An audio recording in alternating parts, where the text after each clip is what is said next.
m'appelle Quentin, j'ai 35 ans et j'ai cofondé Kif avec Laetitia. Et donc je m'appelle Laetitia, j'ai 35 ans aussi et j'ai cofondé Kif avec Quentin.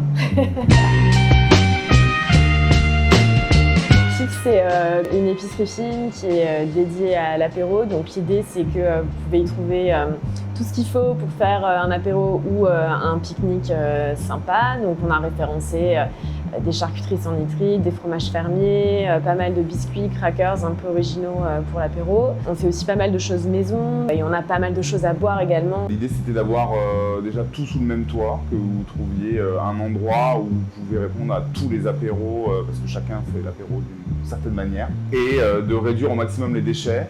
Et donc pour ça, en fait, on utilise des bocaux en verre qu'on récupère après chaque événement ou que les clients nous ramènent, qu'on nettoie et qu'on remet en circulation. Et chez nous, il y a 0 plastique.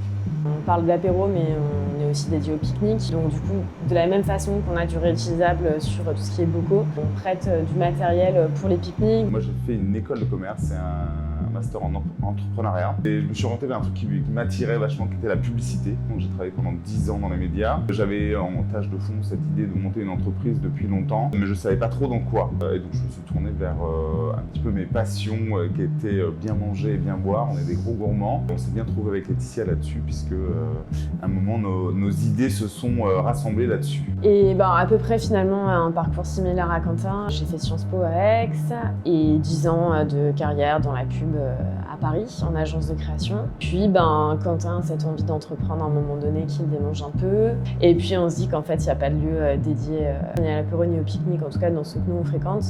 Et où ce serait cool en fait d'avoir un tout sur le même toit, mais de produits de qualité. Et donc on postule un incubateur, en l'occurrence avec cette idée pour voir si ça a un peu de prise. On est pris, on développe le projet pendant 6 mois, on poste tous les deux nos démissions. Oui, sachant que le petit truc drôle dans l'histoire, c'est qu'au moment où on postule dans cet incubateur, on se dit si on n'est pas pris, on abandonne l'idée.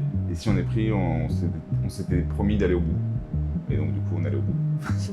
Cet incubateur-là nous a surtout beaucoup aidé à être dans la bonne posture, à être prêt aussi à tous les défis qui allaient se présenter à nous, à être aligné avec notre projet, à être sûr et certain de ce qu'on voulait, être prêt en fait aussi à ce qui nous attendait, aux sacrifices qu'il allait falloir faire. Moi personnellement, j'étais assez préparé à ce qui allait nous arriver, mais en fait on n'est jamais assez préparé parce que l'entrepreneuriat, c'est vraiment les montagnes russes.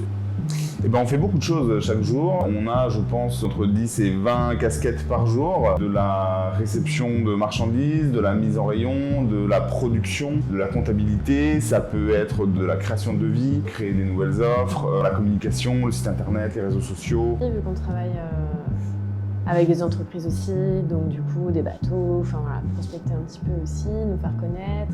Le sourcing, c'est quand même un peu la base aussi. On veut toujours des nouveaux produits, on est toujours à la recherche un peu de nouvelles pépites à rentrer, mais c'est vrai que c'est moins prégnant par rapport vraiment au tout début où là, il y a tout qui se met en place et où il faut construire vraiment l'offre, quoi. On fait de la vente aussi. De la vente. Et donc savoir parler aux clients, toujours être souriant, même quand ça va pas ou quand on passe une mauvaise journée. En fait, la personne qui veut faire de la cuisine, il faut qu'elle prenne le temps de se renseigner sur tout ça. De base, il y a déjà ne serait-ce qu'avoir une formation, suivre une formation qui s'appelle la formation HACCP, qui est donc une formation en hygiène alimentaire. Il y a plein de normes à respecter en termes de conception en fait, de cuisine, mais ça on l'apprend aussi pas mal au cours de la méthode HACCP. Si vous vendez de l'alcool, donc ce qui est notre cas, et notamment sur place, il faut avoir une petite chose qui s'appelle une licence qui est délivrée via un permis d'exploitation. Donc ça c'est pareil, c'est une formation également à suivre. Il faut faire des déclarations d'agrément auprès de